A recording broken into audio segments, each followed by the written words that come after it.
Hello বন্ধুরা, তোমরা সবাই কেমন আছো? আশা করছি তোমরা সবাই খুব ভালো আছো। আর আমরা তো কেমন আছি তোমরা সবাই জানো।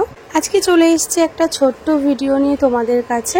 এখন আমি যাব ভাইকে দেখতে। ভাইয়ের জন্য তোমাদের দাদাভাই কিছু ফল নিয়ে এসেছিল, তো সেই ফলগুলো আমি ফ্রিজে রেখে দিয়েছিলাম, সেইগুলো এখন গুছিয়ে নিলাম। ভাইয়ের এখন কেমো চলছে, ভাই এখন সবকিছু খেতে পারছে না। ভাইকে জিজ্ঞেস করেছিলাম ভাই আম, শসা আর তরমুজ এই তিনটে জিনিস খাবে বলেছিল। আর এখানে আমি ঠাকুরের প্রসাদ আমি রেখে দিয়েছিলাম, কালকে লোকনাথ বাবার মন্দিরে গেছিলাম, তো সেই প্রসাদটা একসাথেই রেখে দিয়েছিলাম। আর এইদিকে দেখো মায়ের জন্য মায়ের পকোড়া আর রোল নিয়ে এসছে, এখন খাবে। আর আন্টিও চলে এসছে, আন্টির কাছে পড়তে বসিয়ে আমি এখন বেরাবো। এখন বাজে 6:30, তোমাদের দাদাভাই আর আমি এখন বেরাচ্ছি।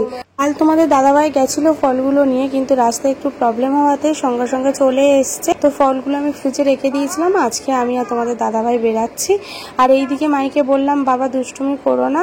আজকে আবার তার মধ্যে বৃহস্পতিবার হলে ওর কোনো কথা থাকে না, সারাদিন কিভাবে দুষ্টুমি করব, কি করব না করব পির সাথে, সেইগুলো চিন্তা ভাবনা করে থাকে। তো যাই হোক, চলো এখন আমরা বেরাই। আর এইদিকে রিমুকে দেখো, রিমু আমাকে যেতে দেবে না বলে আটকে দিচ্ছে।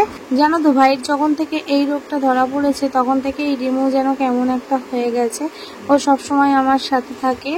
আর সব থেকে বড় কথা, আমি একটু বেরালেই পরেও ও গেটের কাজটা এখানে চুপটি করে থাকে। আর যাই হোক, ওই দেখো কেমন করছে। আর চলো যাই, অনেকটা দেরি হয়ে গেল। তো এইদিকে তোমাদের দাদাভাই আর আমি বসে গেছি গাড়িতে। আর তোমাদের কাছে একটা কথা ক্লিয়ার করে বলি, যে এই আমরা এখন যাচ্ছি, এখন গেলে তোমাদের সবসময় মনে প্রশ্ন হতেই পারে যে আমরা সবসময় যাই, ভাইকে সবসময় দেখাই না কেন বা কিছু, এই যাতায়াত করি সেটাই দেখায়।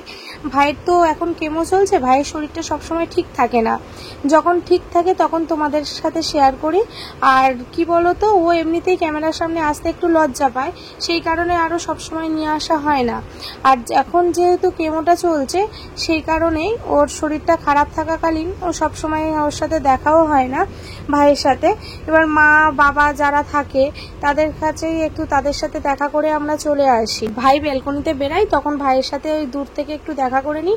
আর আমরা তো বাইরে থেকে আসছি, তো ওদের কাছে অ্যালাউ নেই। ভাই যেখানে থাকে সেখানে সবসময় বাইরের লোকেদের অ্যালাউ নেই, কেননা ওরা তো একটা কি পেশেন্ট তোমরা সবাই জানো। তো সেই কারণে ভাইয়ের সাথে দেখা করাটা সবসময় হয় না। এবার ভাইয়ের খবর নিলাম বা ভিডিও কল করলাম, ভাইকে দেখলাম, তো সেইভাবে তো ওই তোমাদের সাথে কথা বলতে বলতে বিশ্ব বাংলা গেট ক্রস করে ফেলেছি আর এসে গেছি ভাইয়ের কাছে। তো ভাই দেখা যাক, ভাইয়ের যদি শরীরটা ঠিক থাকে তাহলে ভাইয়ের সাথে দেখা হবে, আর না হলে আজকেও দেখা হবে না। তো এই যে এখন এসে গেছি, মারা উপরে আছে, দেখি এখন একবার ফোন করব, ফোন করে মাকে বলবো আমি এসে গেছি, তো মারা আসবে। তো চলো দেখা যাক ভাই আসে কিনা, সবকিছু তোমাদেরকে দেখাচ্ছি। ভাইরা এখন এখানেই থাকে, এখান থেকে নার্সিংহোম সামনেই, তার জন্য ভাইকে এখানে রাখা। তো চলো মাকে এখন একবার ফোন করে নি। মাকে ফোন করলাম, মা বললো ভাই এখন নিচে নামবে না, ভাইয়ের শরীরটা ভালো লাগছে না, বললো ভাই ব্যালকনিতে বসবে, তুই দেখে নে। দেখো আমি ব্যালকনিতে জুম করছি, ভাই এই যে উপরে বসে রয়েছে ব্যালকনিতে।